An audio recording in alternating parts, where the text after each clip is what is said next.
संदर्भात आणि घड्याळ चिन्ह त्यांना बदलून द्यावे असा निर्णय सुनावणी करण्यात आला। मला असं वाटतं कालची कोर्टाचा जो स्टँड आहे तो पूर्णपणे काल मांडण्यात आलेला आहे आणि दोन्ही बाजूंनी युक्तिवाद झाला आणि सातत्याने एक मॅटर आत्ता तर कोर्टात आहे आणि मंगळवारी त्याच्यातून पूर्ण क्लॅरिटी येईल। पण मी माननीय कोर्टाचे मनपूर्वक आभार मानते की त्यांनी एक कन्फ्युजन समाजात आणि मतदारांच्या मनात अनेक आमदारांच्या त्यांच्या ऑफिसेसमध्ये किंवा त्यांच्या जाहिरातींमुळे हे होत होतं आणि त्याच्यामुळे हा आदरणीय पवारसाहेबांचा फोटो हा न वापरण्याची याचा एक निर्णय हा त्यांनी केलेला आहे। कारण का हे लोक जे आमदार आज आदरणीय पवारसाहेबांचा फोटो वापरतात ते स्वतः एका वेगळ्या विचारामध्ये काम करू इच्छितात। तर जर ते एका वेगळ्या विचारासाठी आणि ते निर्णय आदरणीय पवारसाहेबांना सोडून ते गेलेले आहेत असा त्यांचा निर्णय असताना खरंच मग त्यांनी पवारसाहेबांचा फोटो वापरायचा का नाही, त्यामुळे हा तो निर्णय आलेला आहे। आणि त्यातून आणखीन एक गोष्ट आली त्याच्यात माननीय सुप्रीम कोर्टाचे मी मनपूर्वक आभार मानते की कोर्टाने असं एक स्टेटमेंट केलं की इलेक्शन आलं की तुम्हाला आदरणीय पवारसाहेब लागतात आणि इलेक्शन संपल्यानंतर त्याच पवारसाहेबांना तुम्ही सोडता। हे मी म्हणत नाही आहे, एक कोर्टात काल जे वर्तमानपत्रात आणि त्या ऑर्डरमध्ये आलेलं तेवढंच मी बोलते। त्याच्यामुळे मी माननीय सुप्रीम कोर्टाचे आभार मानते आणि मला असं वाटतं त्याच्यामुळे मी माननीय सुप्रीम कोर्टाचे आभार मानते आणि मला असं वाटतं मंगळवारची आपण वाट बघूया। मॅटर सबज्युडिस आहे त्याच्यामुळे त्याच्यावर फार बोलणं संयुक्तिक राहणार नाही। सीए कायदा बदलणार म्हणून विरोधकांकडून सांगितलं जाते, परंतु काल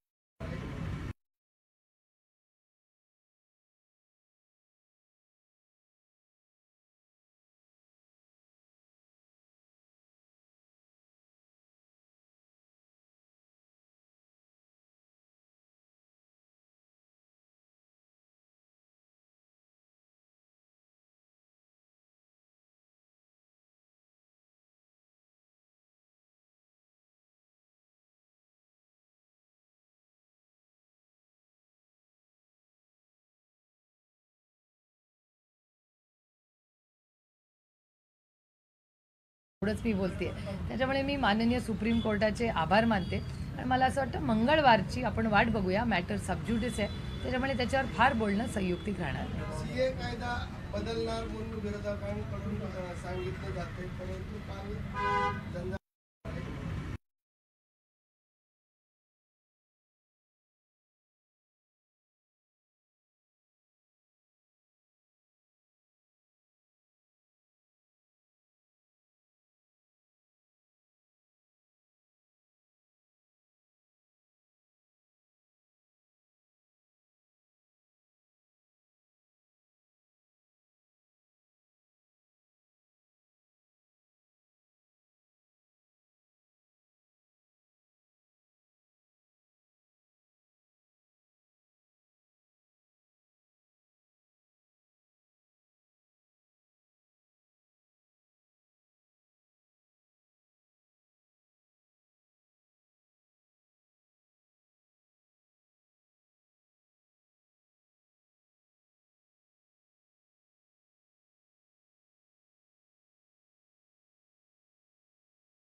आणि आजच्या वर्तमानपत्रात आलेल्या बातमीवरून सांगते।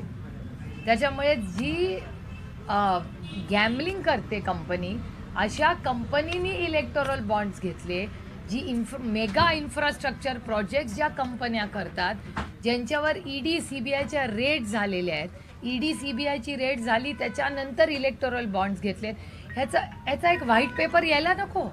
कारण का मी हे आरोप करत नाही आहे, मी जे वर्तमानपत्र आणि टी व्हीवर ऐकते आणि वाचते त्याच्यातून मी हे आपल्याला सांगते। तर ह्याचं एक पारदर्शक ह्याचा व्हाईट पेपर यायला नको। मला असं वाटतं इलेक्टोरल बॉन्ड्सचा एक अतिशय पारदर्शक व्हाईट पेपर आला पाहिजे। कोणी घेतले इलेक्टोरल बॉन्ड्स, कुठल्या पक्षाला दिले, ह्याचा एक चार्ट झाला पाहिजे आणि दूध का दूध और पाणी का पाणी। मी उगाच भारतीय जनता पक्षासारखे खोटे नाटे आरोप कधीही केले नाही आणि कधी करणारही नाही, पण मला असं वाटतं माननीय सुप्रीम कोर्ट आणि ये देश जानना चाहता है की हे पैसे कुठल्या कॉन्ट्रॅक्टरनी कुणाला दिले. काल निरावागंजमध्ये एक सभा झाली, त्याच्यामध्ये अजितदादांनी एक भाषणामध्ये मोठं विधान केलं की नानाच्या एका कार्यकर्त्याला मोकामधून मोकाच्या कारवाईमधून वाचवलं आणि एकदाच त्यांनी भाषणात उल्लेख देखील केला की एक वेळ माफ करा म्हणून हा भाषणात देखील उल्लेख करण्यात आला दादांच्या. कसं बघताय? खरं तर धक्कादायक आहे, कारण खुणाबद्दल होतं, खुणाला मोका लागला, कशा करता मोका लागला ह्याची आता उत्तरं आपल्याला विचारावी लागतील नाही का. किंवा मला असं वाटतं सगळ्यांनाच ती माहिती उत्सुकता असेल की हे नक्की काय प्रकरण आहे. त्याच्यामुळे मला असं वाटतं महाराष्ट्र सरकारने याचं स्पष्टीकरण दिलं पाहिजे.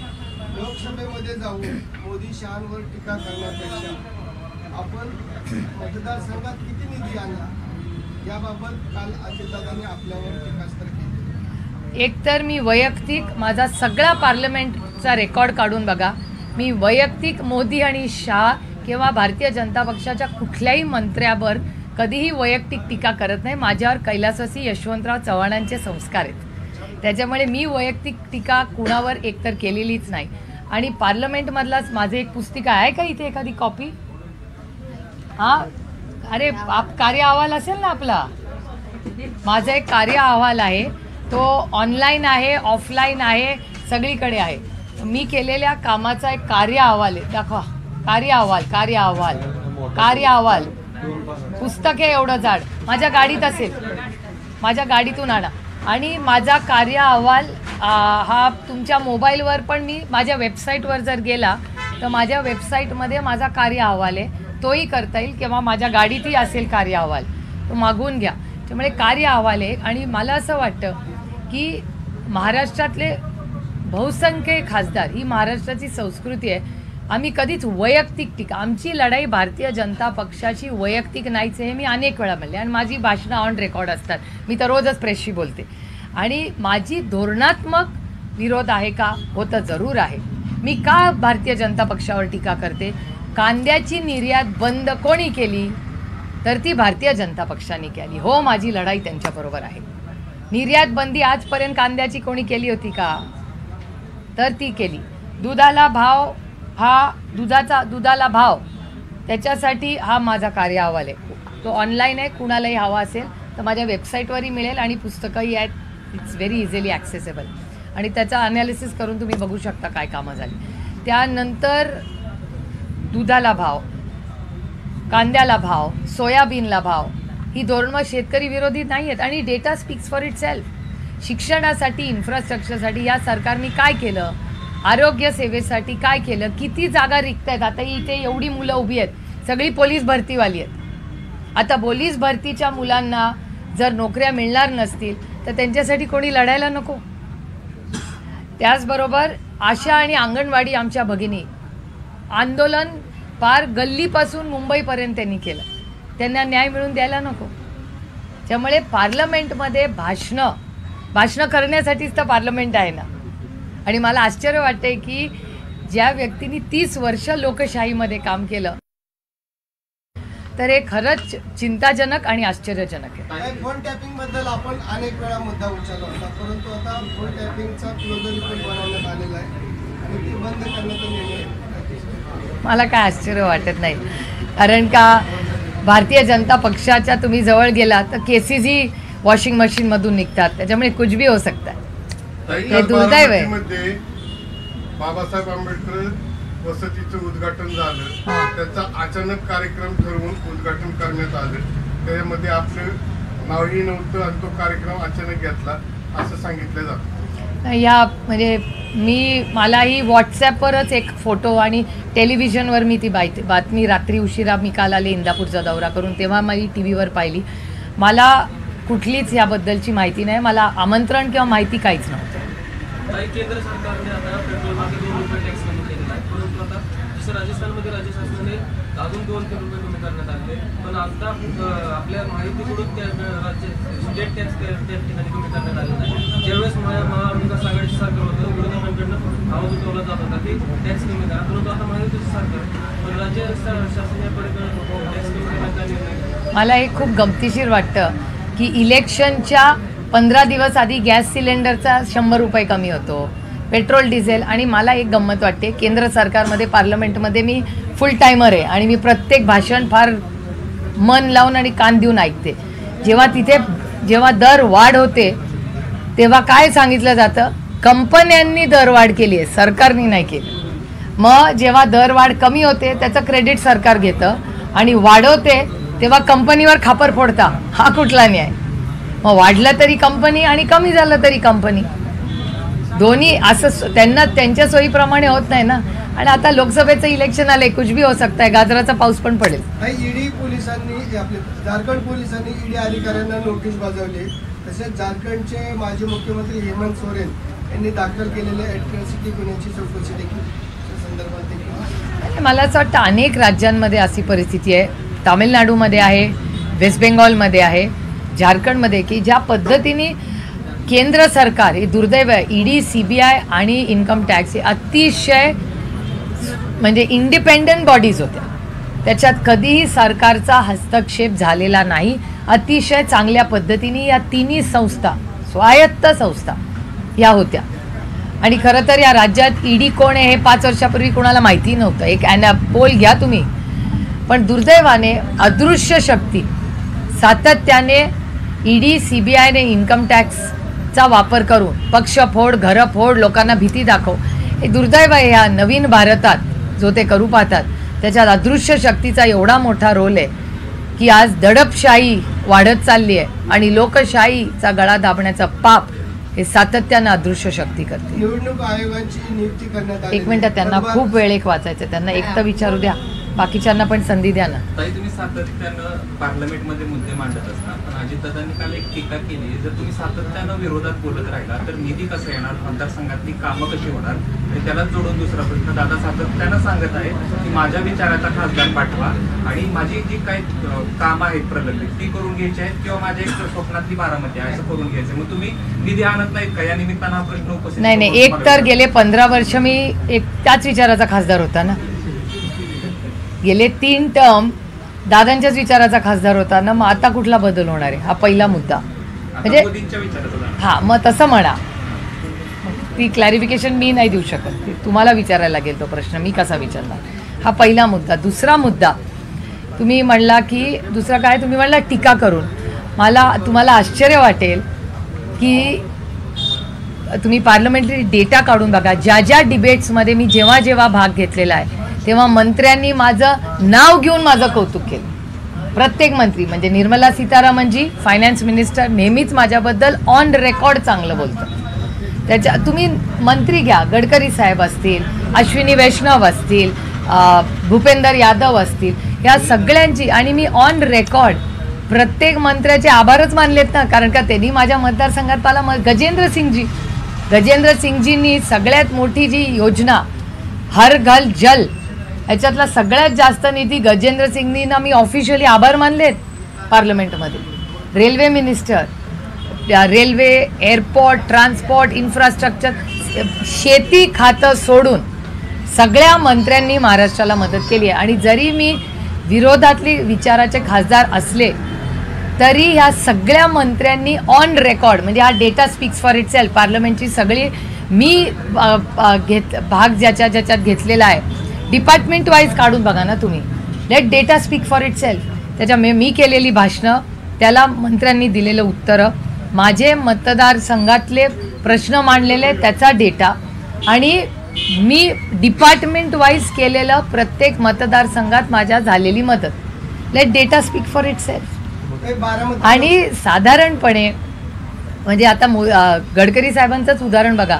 गडकरी साहेबांची केवढी मोठी रस्त्याची कामं ही बारामती लोकसभा मतदारसंघातच झाली आहेत. जलजीवन मिशन हाय परफॉर्मिंग, वयश्री योजना हाय परफॉर्मिंग, हॉर्टिकल्चर डिपार्टमेंट हाय परफॉर्मिंग, सगळ्या शाळा, त्याची क्वालिटी, त्याची आरोग्य सेवा रोटी कपड़ा और मकान गटर मीटर वॉटर सबका देखो ना अँड लेट डेटा स्पीक. म्हणजे माझं म्हणणं आहे त्यांनी आरोप करणं आणि कसं आहे विरोधक पण असला ना तरी तो दिलदार असला पाहिजे तभी तो मजा आएगा. त्याच्यामुळे इतना तो हक बनताय टीका करायचा ना. बारामती लोकसभा मतदारसंघामध्ये त्यांना एकटा विचारू द्या, तुम्ही 6 विचारले. बारामती लोकसभा मतदारसंघात माजी मंत्री विजय शिवतारे यांनी अपक्ष निवडणूक लढण्याचा निर्णय घेतलेला आहे. नक्की फायदा कुणाला होईल? अहो मी राजकारण फायद्यान तोट्यासाठी करत नाही, मी राजकारण सेवेसाठी करते. मी मायबाप जनतेची सेवा करण्यासाठी आलेली आहे आणि दिल्लीमध्ये माझा जो सगळा पार्लमेंटरी परफॉर्मन्स आहे त्याच्याबद्दल चांगलं मी नाही बोलत, भारतीय जनता पक्ष पण देते. आणि मला जे बक्षीस मिळाले आहे ते मी नाही दिलं, माझा काका मामा सगळा सोयरा तिथे सत्तेत नाही आहे. तिथे सत्तेत भारतीय जनता पक्ष आणि data speak for it self. आता महामहिम द्रौपदी मुर्मूजींनी आमचं कौतुक केलं, आम्ही प्रांजळपणे त्यांचे मनापासून आभार मानतो. त्या ओरिजिनल भारतीय जनता पक्षाचे व्हाईस प्रेसिडेंट ऑफ इंडिया ते पण भारतीय जनता पक्ष, आता कुठल्या पक्षात नाही आहे. त्याच्यामुळे जेव्हा जेव्हा आमचा सत्कार सोहळा झाला एक चांगलं लोकप्रतिनिधी म्हणून तो भारतीय जनता पक्षानेच केला ना, ते काय आमच्या सगळ्या सोयऱ्यांनी केलेला नाहीये.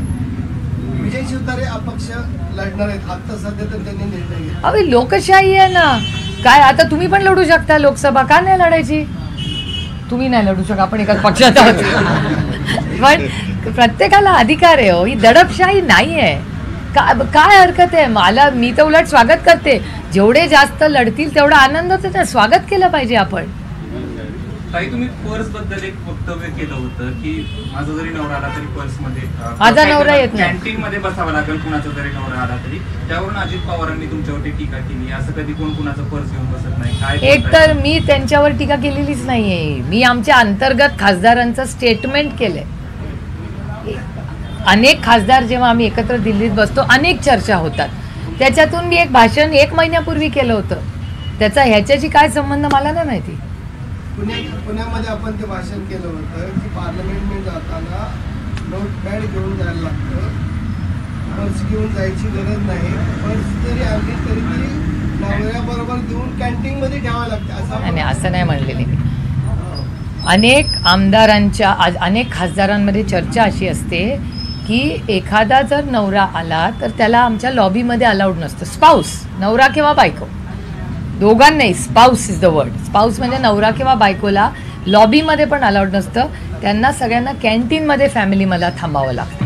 त्याच्यामुळे फॅमिली हॅज टू वेट. म्हणजे उद्या प्रतिभा पवार किंवा सदानंद सुळे जेव्हा पार्लमेंटमध्ये येतील त्यांना लॉबीमधून पण आत अलाउड नाही आहे. त्यांना फक्त ते दोघंही येत नाहीत, हा भाग वेगळा.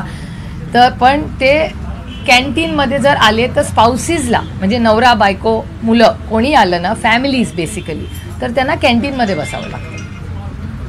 ताई दादांनी काल तुमची मिमिक्री केली थोडक्यात की कसं आहे म्हणजे फोनवरून की भावनिक केलं जाईल, 15 वर्षात आजपर्यंत कोणी संपर्क केला नाही ते तुमच्याशी संपर्क केला जातील, असं खरं तुम्ही संपर्क वाढवलाय का? तुम्ही विचार केला लोकांना? वाढवलं असं नाही. कसं आहे की अनेक गेले 15 वर्ष एक तर दादा माझे वयाने पण मोठे आहेत आणि माझे मोठे भाऊ आहे. बारामतीतलं सगळं काम हे दादांवर एका विश्वासाच्या नात्याने आदरणीय पवारसाहेबांनी टाकलं होतं.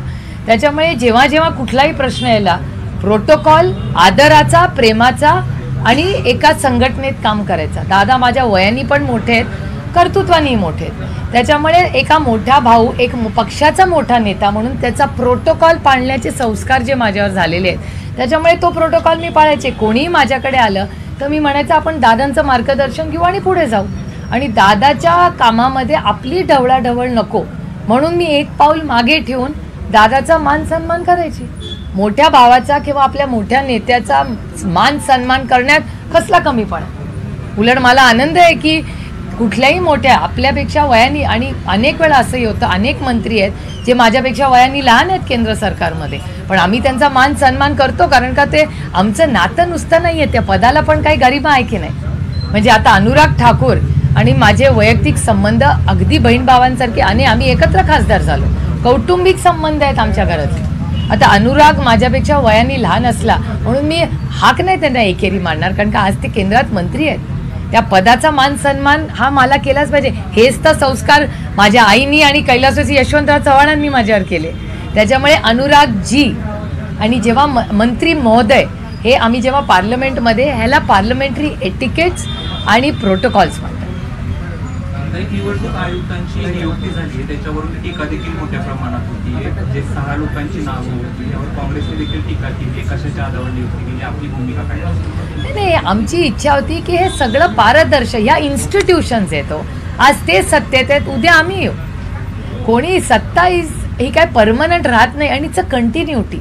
त्याच्यामुळे काही ट्रेडिशन्स असतात, लीडर ऑफ ऑपोजिशन त्याच्यात असलंच पाहिजे, त्यानंतर आपले चीफ जस्टिस ऑफ इंडिया असलेच पाहिजेत. म्हणजे पारदर्शकपणे ज्या गोष्टी या देशामध्ये काही सिस्टम्स लागू झालेल्या आहेत त्या काही बदलू शकतो. काळाबद्दल समजा टेक्नॉलॉजी आली, टेक्नॉलॉजीमध्ये होणारे बदल आपण आत्मसात केलेच पाहिजेत, पण काही सिस्टम्स ज्या आहेत त्या पारदर्शकपणे अकाउंटेबिलिटी आणि ट्रान्सपेरन्सीसाठी असल्या पाहिजेत. एवढीच आमची माफक अपेक्षा. निलेश लंकेने काल आपल्या शरदचंद्र पवार गटामध्ये प्रवेश केलाय. प्रवेश नाही केला. म्हणजे ते भेटायला आले होते मात्र प्रवेश नाही चिन्ह केला. देखील त्यांनी हातामध्ये घेतलं. जयंत पाटलांनी काल आपण प्रेस पाहिलेलीच आहे. नाही, प्रेस नाही मी पाहिली, मी रात्री उशीर आले बातम्या पाहिल्या. बारामतीमध्ये अजितदादांनी सामंत त्यांना विचारल्यानंतर ते म्हणले की ते आमच्या गटाचे आमदार आहेत, तर त्यांनी दुसऱ्या पक्षात जाऊन विरोधाची भूमिका घेतली तर पक्ष त्यांच्यावर अपतटीची कारवाई करेल. बघूया ना काय होतं.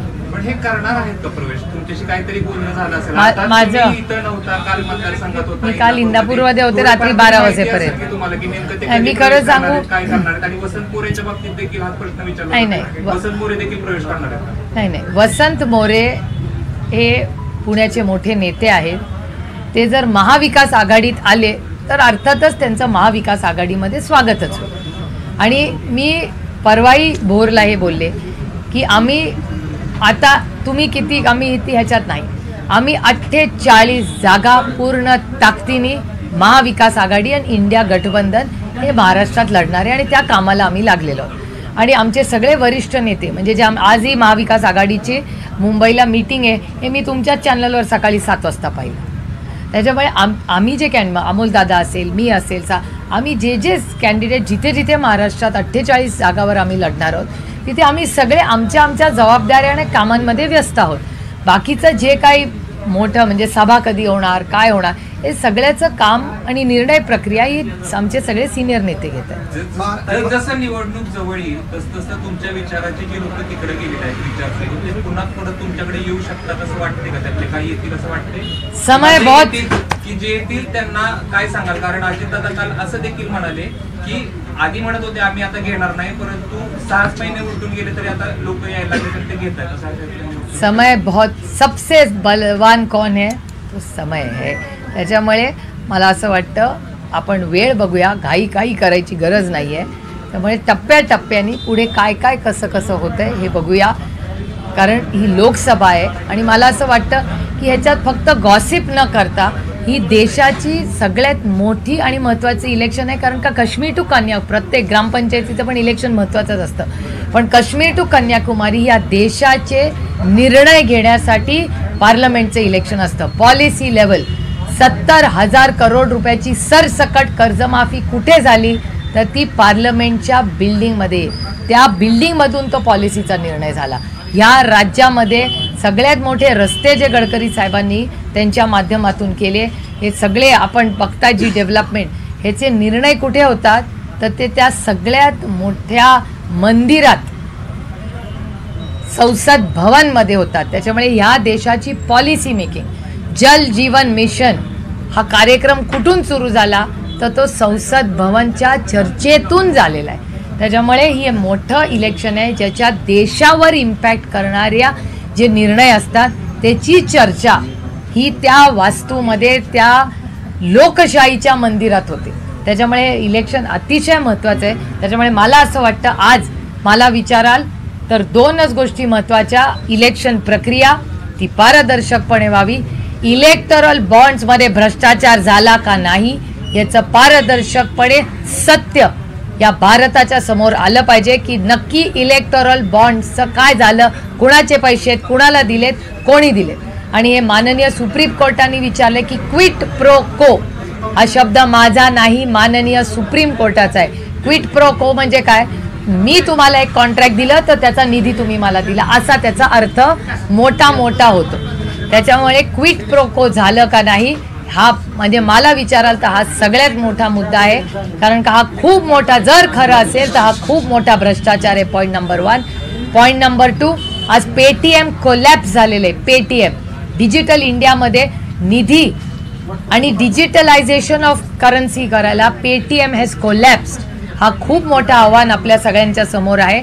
आणि तिसरा मुद्दा, आज संपूर्ण हे इलेक्शन कमिशनचा मुद्दा तर आहे जो इलेक्टोरल बॉन्डशी कनेक्ट. तिसरा, या राज्यामध्ये दुष्काळ, पाणी, टँकर, छावण्या ही प्रचंड अडचण ही सगळीकडे राज्यात आहे. अनेक जिल्ह्यांमध्ये, तालुक्यांमध्ये, आपल्यासारख्या तालुक्यांमध्ये प्रचंड. आज 3 लोक मला बारामती तालुक्यातली भेटून गेली आणि म्हणाली की आम्हाला टँकर सुरू करून द्या. त्याच्यामुळे हेही प्रश्न अतिशय गांभीर्याने आपण घेतले पाहिजेत. आणि मी सातत्याने 3 महिने झाले महाराष्ट्र सरकारला सांगते की कृपा करा, टँकर, छावण्या, पिण्याचं पाणी, शेतीचं पाणी आणि गुरांसाठी पाणी या सगळ्यांचं नियोजन करा. अजूनही पुरंदर, दौंड, इंदापूर, बारामती या सगळ्या भागांसाठी गेले 3 ते 4 महिने मी कॉन्स्टंटली मीडियाशीही बोलते आणि ट्विटरच्या माध्यमातून आणि सरकारची भेट घेऊनही त्यांना विनंती करते. राज्य सरकारच्या माध्यमातून ये देखो 17,000 पोलिसांची भरती निघाली. यामध्ये राज्य सरकारच्या वतीनं एक GR काढण्यात आला होता. कोरोनामध्ये अनेक मुलांची वय वाढल्यामुळं त्यांच्या वय त्यामध्ये बसत नव्हतं आणि यासाठी 31 मार्च रोजी एक आदेश काढला होता. त्या आदेशाची मुदत संपत आहे. मात्र आता राज्य सरकारचे गृहमंत्री असतील किंवा राज्य सरकार याकडे गांभीर्याने बघत नाही. ज्या मुलांचं वय आता वाढून गेले त्यासाठी इतर राज्यांमध्ये वय वाढल्याची तरतूद केली, तशा प्रकारचे GR काढलेत. मात्र राज्यामध्ये असा GR काढला जात नाही. 2 गोष्टी पोलीस भरतीच्या, आंदोलन देखील सुरू आहे मुंबईमध्ये. 2 गोष्टी पोलीस भरतीच्या खूप गंभीर, ज्याच्यात महाराष्ट्र सरकारने जातीने लक्ष घातलं पाहिजे. आणि मला असं वाटतं ह्या विषयात आपण सगळ्यांनी राजकारण बाजूला ठेवून ह्याच्यात जातीने लक्ष घातलं पाहिजे, माणुसकीच्या नात्याने. कारण का एक सामाजिक प्रश्न आहे. पहिला म्हणजे आत्ताच मला ती मुलं भेटून गेली की पोलीस भरतीची वयाची जी अट आहे ती त्याच्यामध्ये फेरबदल करून त्या मुलांना न्याय मिळाला पाहिजे. हा पहिला मुद्दा. आणि दुसरा मुद्दा की मागच्या वेळी जेव्हा 7,000 मुलांची आणि मुलींची भरती झाली त्याला एक वेटिंगचा ग्रुप असतो जो 8,000 मुलांचा होता. त्या 8,000 मुलांमध्ये आणि मुलींमध्ये त्यांना तुम्हाला नोकरी मिळाली आहे असं पत्र देण्यात आलं. आणि आत्ता जेव्हा विचारतो तेव्हा त्या युवक आणि युवतींना सांगितलं जातं की आमच्या म्हणजे महाराष्ट्र सरकारकडून चूक झाली, आम्ही परमनंट नाही, तुम्हाला वेटिंगची ऑर्डर द्यायला पाहिजे होती, चूक झाली आमच्याकडे, असं आत्ता सरकार आम्हाला सांगते. मग या 8,000 मुला आणि मुलींचं भवितव्य काय? पहिला मुद्दा वयाची अटेचा प्रश्न काय, हा दुसरा मुद्दा. त्यामुळे दोन्ही मुद्दे गृह मंत्रालयांनी आणि महाराष्ट्राच्या ट्रिपल इंजिन सरकारनी अतिशय चिंताजनक हा विषय, त्याच्यात तातडीने लक्ष घालून ह्याच्यातून मार्ग काढला पाहिजे. बारामती लोकसभा मतदारसंघातील देखील काही पोलीस भरती करणारे तरुण आता मुंबईला सागर बंगल्यावर जाणार आहेत आणि देवेंद्र फडणवीसांना त्या ठिकाणी भेटणार आहेत. अनेक दिवस त्यांची फाईल कॅबिनेटमध्ये असून देखील त्यांच्याकडून त्या फाईलवरती देवेंद्र फडणवीस असतील किंवा राज्य सरकारची कुठलीही प्रक्रिया होत नाही.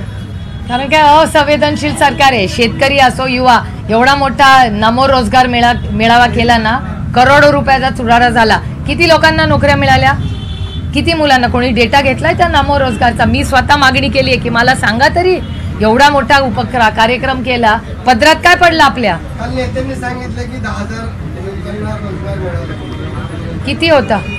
जाहिरात कितीची होती? 43,000. करेक्ट, 43,000 युवक आणि युवतींना नोकरी मिळणार होती. मिळाली किती? 1/4. मग जाहिरात कशाला केली 43,000ची? पदरात काय पडलं आणि त्याच्यातल्या परमनंट किती आणि ॲपरेटस किती, ह्याचा डेटा द्या मला. जी मुलं सागर बंगल्यावरती जाणार आहेत ती मुलं तिथं आत्मदहन करणार आहेत, ह्या गोष्टीला जबाबदार कोण? नाही. आत्मदहन, माझी विनंती सगळ्यांना राहील, कृपा करा. घरी आई, वडील, बहीण, भाऊ सगळे वाट बघतायत.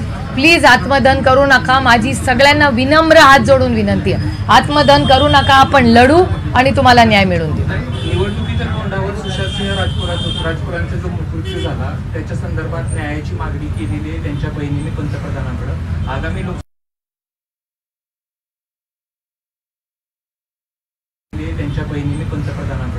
आगामी लोकसभेच्या निवडणुकीच्या तोंडावर हा वाद चिघळणार वाटते काय निमित्तानं? मला याची फारशी काय माहिती नाही आणि मला वाटतं दुष्काळ आणि असे इतके महत्त्वाचे मुद्दे जर एखाद्या बहिणीला तिच्या भावाबद्दल काही न्याय हवा असेल तर ती जरूर त्याचा न्याय मागणं हे साहजिक आहे आणि त्याच्यात काही गैर नाही. पण त्याचबरोबर मला असं वाटतं हा राजकीय विषय न करता तो त्याच्या इन्क्वायरीच्या पद्धतीने होऊ शकतो. काही शेवटचा प्रश्न. पवार साहेबांनी 4 दिवसापूर्वी बारामतीच्या विविध वकिलांची असेल, डॉक्टरांची असेल आणि व्यापाऱ्यांची बैठक बोलवली संवाद. परंतु बारामतीच्या व्यापाऱ्यांनी आधीवर वेळ नाकारला. नंतर त्यांना पश्चाताप झाला. नंतर त्यांची संयुक्तिक बैठक झाली. आता शरदचंद्र पवार गटाचा व्यापाऱ्यांचा मेळावा कसं बघताय? मला नाही वाटत असा गटाचा वेगळा काही मेळावा होतोय, कारण का मला काल 2 आमंत्रण आली आहेत. त्याच्यामुळे 22 तारखेला पवार साहेबांनी आधीवर वेळ भाषणामध्ये उल्लेख केला. हो मान्य आहे मला, पण पश्चाताप झाला. त्यांचं पण पत्र आलंय की त्यांना पण वेळ त्यांनी आदरणीय पवार साहेबांची वेळ मागितली असंही तुमच्याही पेपरमध्ये आलं आणि मलाही काल एक आमंत्रण आले 22 तारखेला. याला जोडून प्रश्न आहे की ज्या व्यापारी संघटनेने नकार दिला होता त्यांनी आता मेळाव्यासाठी वेळ मागितली, मात्र आता या व्यापाऱ्यांकडून कुठेतरी एकशाही एकाधिकारशाही चालवली जाते आणि या पार्श्वभूमीवर आता बारामतीमध्ये दुसरी व्यापारी संघटना तयार झाली आणि त्या संघटनेकडून शरद पवारांना समर्थन दिलं जात आहे.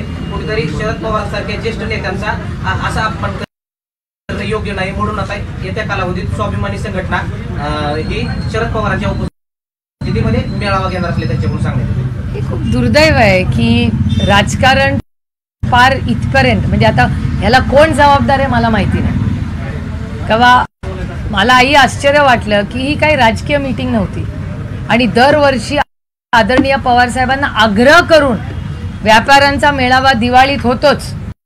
तुम्हाला सगळ्यांना माहिती आहे हा काही इलेक्शनचा नाही आहे. दरवर्षी पाडव्याच्या दिवशी आदरणीय पवार साहेब एकटेच बोलतात, बाकी कोणी आम्ही बोलत नाही. आदरणीय पवार साहेब एकटे व्यापाऱ्यांच्या मेळाव्याला मला आठवतंय तेव्हापासून दरवर्षी की पुढची वर्षाची इकॉनॉमी कशी असेल ह्याच्यावर मार्गदर्शन करतात. दरवर्षी पाडव्याच्या दिवशी संध्याकाळी आपला ठरलेला कार्यक्रम असतो. त्याच्यामुळे हे कशामुळे झालं मला खरंच याची माहिती नाही.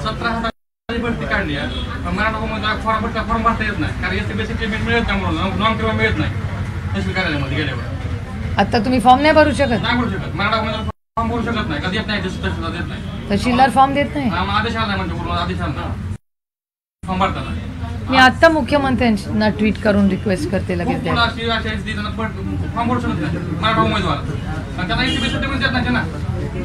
17,000ची भरती निघाली. हे पुस्तक तुमच्याकडे आलं नाही का अजून सगळ्यांकडे? हा PDF आली असेल ना. तुम्हाला हे पण पाहिजे का? असं ना असतील. एक गाडीत आहेत का रे अजून अशा कॉपीज? हे कुठून आणलं? गाडीत असेल ना, मग 4-5 मागवा ना. माझ्या 4-5 मागून देऊ. हे ह्याच्यावर पण आहे माझ्या वेबसाईटवर सगळीकडेच आहे. नाही रे, पण हे जरा चालायला सोपं पडतं ना. पोलीस भरतीचे विद्यार्थी करतात. नाही मी आता बसते ना.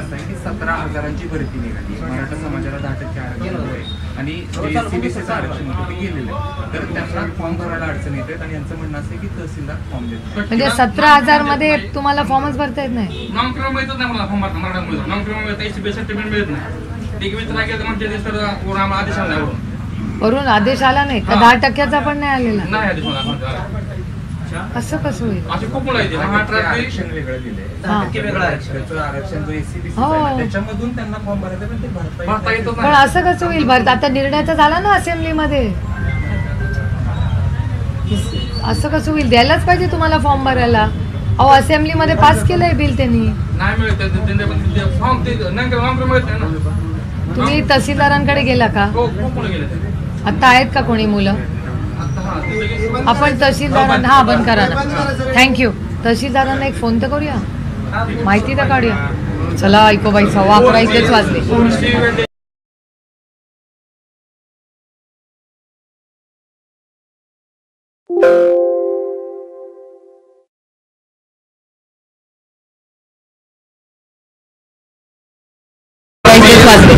वाजले.